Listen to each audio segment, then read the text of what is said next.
Welcome back to Strife's Talking Points, and in this episode, we're going to talk about Jordan Peterson, the new app he's releasing called ThinkSpot, anti-censorship site, and a little bit about framing of stories. So first off, we're going to start off with the Guardian, a more left-leaning organization.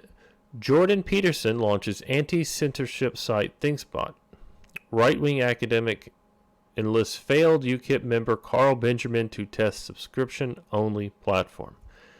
Right off the bat, you can see the framing of a failed MEP candidate, Carl Benjamin, and we're going to go through the first part of the story, and we'll come back over how it's framed, how they actually go through the story is very important to what they want you to think. Jordan Peterson, the controversial academic, has launched his new anti-censorship website that will only take down offensive content if it is specifically ordered to by a U.S. court. I think that means also if it's in other countries, if courts say they should take it down, they probably will. However, from that right there, we'll say if it only violates the law, will it be taken down. The psychology professor from Toronto said that Carl Benjamin, the failed UKIP candidate who speculated about doing bad things to that, which is actually the inverse of what he said. They're trying to use that, do bad things to Jess Phillips, had agreed to help test a subscription-only site named ThinkSpot. Peterson has a cult following among right-wingers, of course, for controversial views. However, they failed to mention that Peterson himself is more or less a left-leaning academic who has followers on the right, on the left, and centrist. He appeals to a very broad group of people, and as far as calling him, a right-winger, he has literally hundreds of hours of videos where he goes after ethno-states and such. Again, this is the framing. And about identity politics, and has become a hate figure to many on the left. Yes, they hate him because he's discussing ideas and talking things through with people. Earlier this year, University of Cambridge rescinded an offer visiting fellowship to Peterson after backlash among staff and students. Now, you'll notice in the first part, if I could hold myself back from commentating, you'll see there that negative attack against him, to a failed candidate who said blank about another person. Basically multiple negative attacks on him. Peterson, who had hoped the site would be censorship-free alternative to Patreon, an online membership service that already makes the Canadian $80,000 per month. That is false. That is incorrect. Many months ago, Patreon lost Peterson and several others due to a release when they banned another provider, Carl Benjamin, I believe was the one that sparked off the entire thing. He said it's a subscription service, and so that's partly what makes it a replacement for Patreon to some degree, because we want to be able to monetize creators. They want to be able to get people money for the content they create, which, as the tiniest of all tiny YouTubers, I think that would be a great idea, although honestly I haven't set up any of the monetization stuff on myself. And they go through more stuff, also referring to comments on the site would be voted on by users whose thumbs up turns on a thumbs up, thumbs down basis. If your ratio for down votes to up votes falls below 50-50, then your comments would be hidden. That's essentially what Reddit does. If you've ever gone there and you see somebody's name there but no comment, you have to click on it to open it up because that person is being ratioed. Again, you see the framing here of where they're telling you what to think about this. So there you go. Now we're going to flip over to a story here from the New York, the Intelligencer. Jordan Peterson's online platform will shadow ban unpopular opinions. Jordan Peterson, Canadian academic, whom I think could absolutely be described as a Dignus Supreme, has a new idea for an online platform. This is very important to Peterson because he and his largely alt-right fan base need a safe space online to share controversial opinions and practice free thought. He's not largely alt-right. He is just a centrist who has a massive fan base across the world. And to share, a place to share controversial opinions and free thought. That's something we all need. Continuing to read. So Peterson is launching ThinkSpot, self-described as a collaborative community where individuals can explore and exchange ideas in a thoughtful and respectful manner. The platform is an intellectual playground for censorship-free disclosure. And then they add, it will shadow ban users. Now, what does that mean? They've already described if you're 50-50 upvotes, they'll do what Reddit does, and they'll hide your comment, basically so you stop getting downvoted. Now, I find this very interesting. On the podcast this week, speaking with Joe Rogan, Peterson outlined how he planned to keep ThinkSpot from spiraling out of control. A minimum word count. That would be nice. If a minimum comment length is 50 words, you're going to have to put a little thought into it. Imagine actually having to type out not just a sentence or 3 words or, patriarchy. You actually had to put in a long form answer if you wanted to make a comment. That would be amazing. Peterson said as recapped by the right-wing site Newsbusters, even if you're a troll, you'll be quite a quasi-witty troll. Sorry. Splitting that up online actually made it a little difficult for me. I may be a little more skeptical. Sorry, I keep hitting my I don't even know what you call this thing. Tartarus. It's a gaming device I use to play video games with. If your upvotes fall below 50-50, your comments would be hidden. People will be able to see them if they click, but you'll disappear, he said.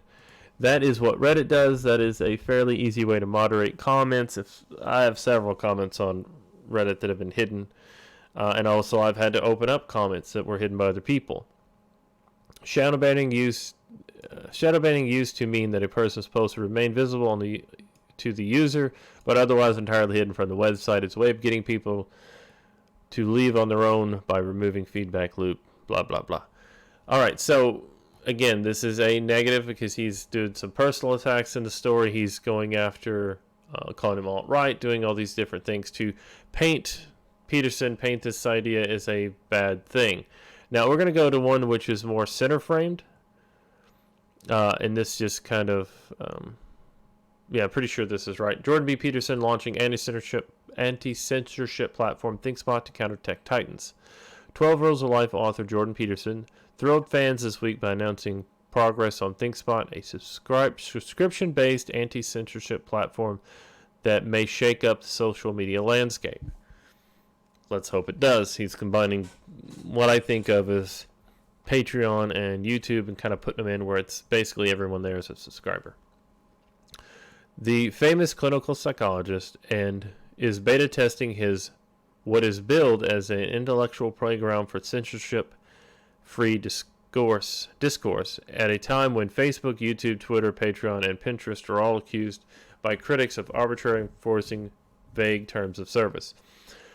Pinterest has actually openly been caught doing this. YouTube has already stated that even though you don't violate their rules, they will still demonetize and remove your channel. Excuse me.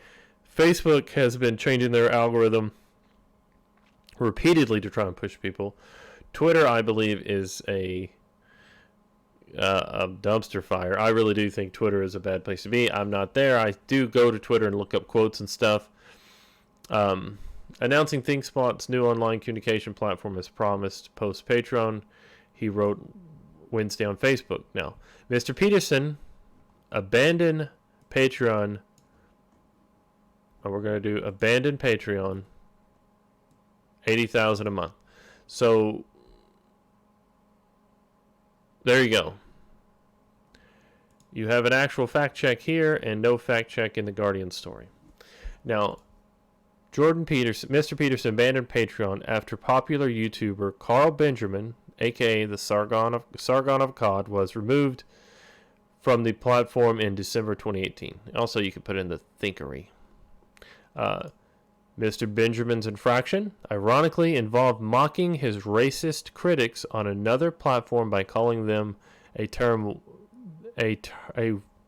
white version of a preferred racial epithet. Carl Benjamin was banned from Patreon for going after racist people and calling them a bad word. So it wasn't on Patreon. It wasn't even on his own platform. It was on another person's platform, and the fun police had to go dig way back to find that. Call them the Twitter Patrol, because that, I believe, is how it got pushed over to Patreon.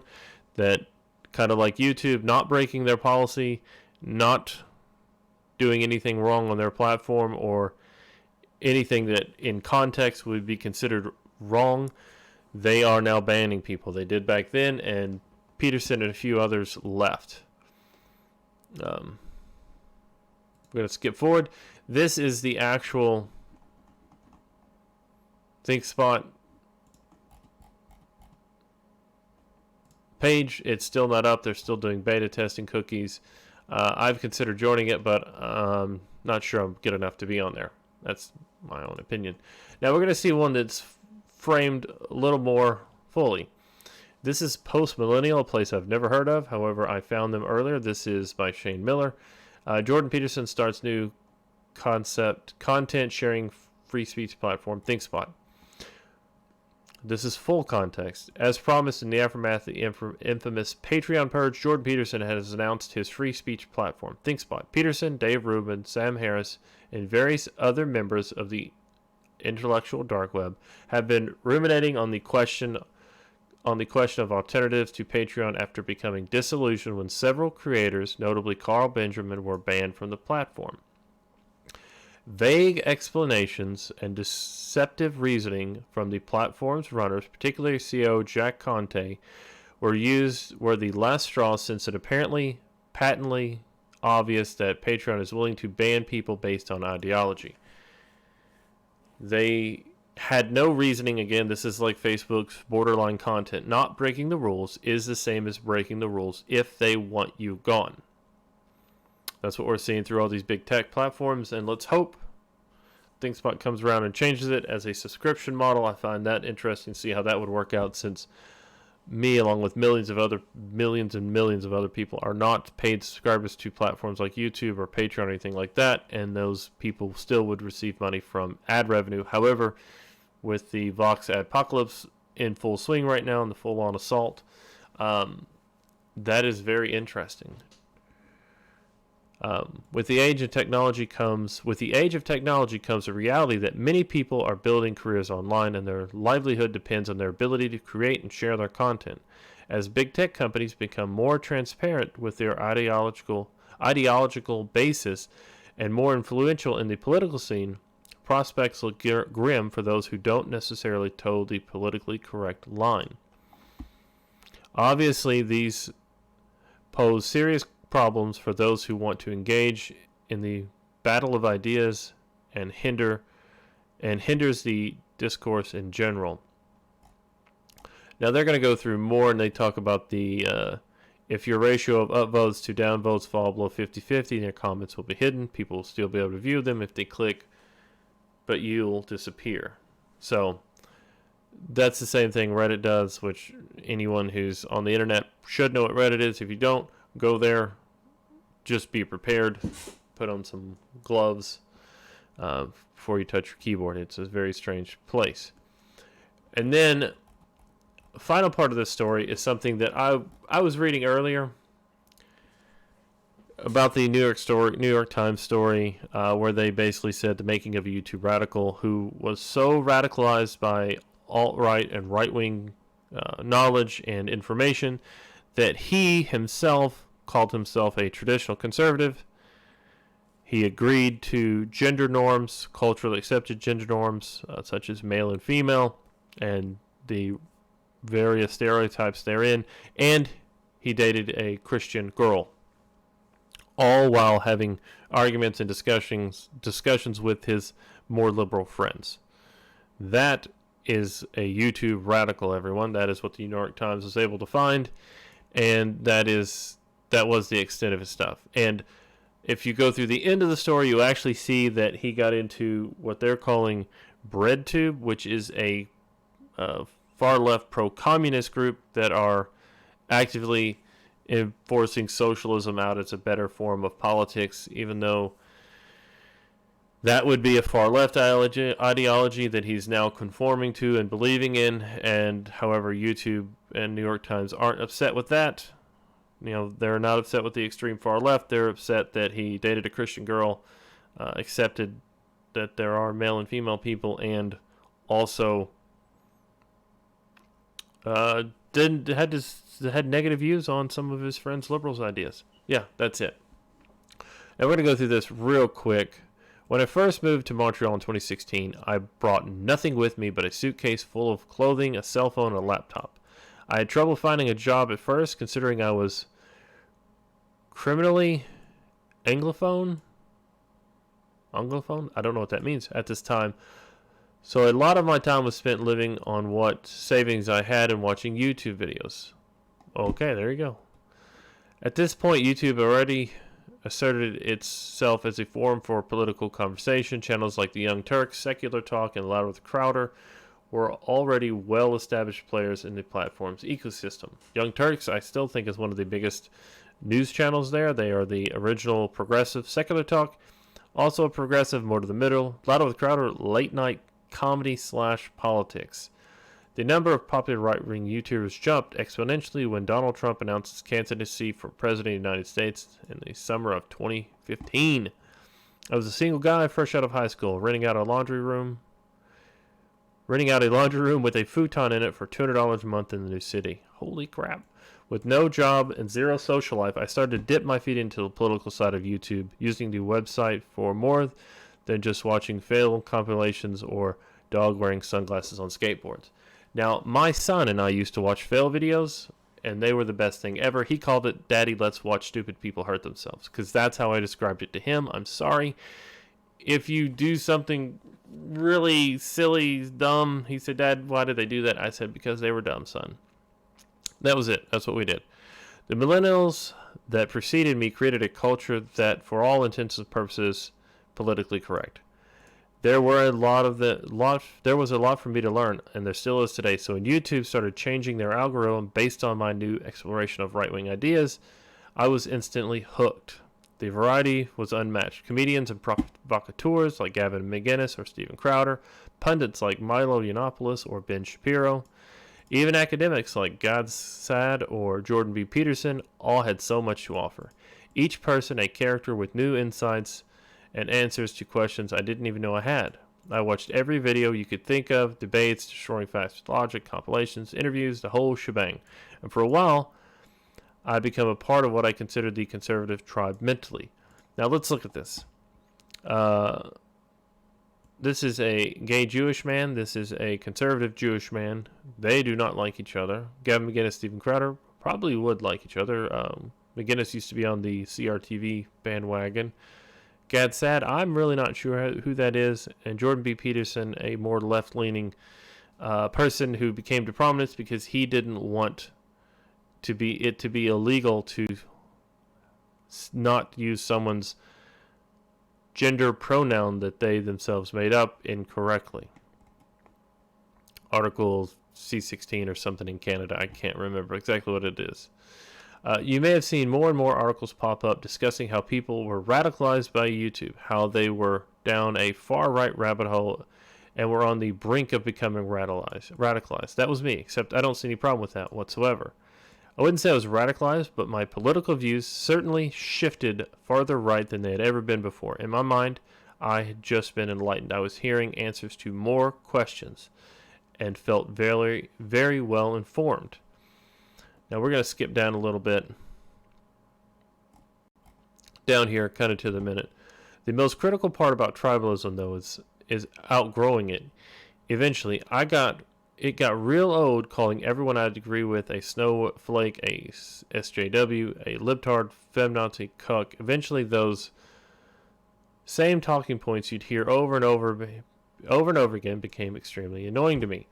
Yes, the whole snowflake thing, SJWs, libtards, feminazis, cucks. I don't like to use any of those words in my own videos because they don't do any good. They're overused. They're just meaningless. Same way with all the ists out there you get thrown at from the left.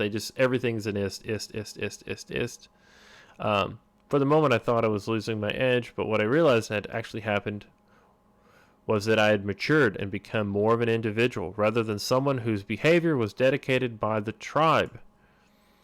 That is a very anti-intersectional idea, that you are an individual and you're not responsible for the tribe as a whole, and the tribe isn't responsible for you. Finding your own voice amongst the herd, you walk out with the knowledge you can truly stand behind and shed behind the beliefs that may have championed solely because they resonated with your pack. This person's dealing with right-wing ideology with the center, and keep in mind though that the studies in the US show that the right is basically staying still. It's moved a little bit more to the right. However, the political left, the Democratic Party in the US, has moved very, very far left. They're pushing out to this extreme socialist wing, and they're leaving people like me, who are in the middle, who've always been on the more Democratic side. They're leaving us out. They're telling me that because of my race, because of my gender, because of that I'm employed, because I've never, because of who I am as a person, that I am inherently evil and inherently an oppressor. And that is not something I believe, and that's kind of where I got in, was looking at this thing, what are you talking about? And then as I move through, I've learned that, no, I'm still where I was. I still hold the same beliefs. However, now they're strengthened. Some of them have changed a little bit, but overall, I'm better. I went from a politically naive lefty who just aided in the election of Justin Trudeau by giving him my vote to a right-wing troll, and eventually, a bit more contemplation, I ended up somewhere in the middle. More informed, more caring, less edgy, and less ignorant. I consider myself center right now, and I believe YouTube helped me discover right-wing ideas that are the core of my values today. I'm sure that YouTube helped liberals discover left-wing ideas that are the core of their values today. So what? Bravo to this man, Robert Wakid, I can't say that name, Cruz. This guy here wrote a very excellent story about what YouTube is doing, and if you took the super negative title off the New York Times story, how YouTube took me from being extremely far left to center back to the far left. That would be the story that New York Times should have wrote, how YouTube radicalized me to the far left. Not making of YouTube radical, because if the most radical point he had was he was okay with Trump being elected, he dated a Christian girl, he believed that men and women have gender norms, which in every society they have. If that's as far radical as he ever got, that's not very radical. That is the opposite of radical. That means they moved him right dead to the middle. Anyway, that's the end of my video. Please like, share, subscribe. Feel free to dislike the video. I just don't know what's going on. And again, have a great day.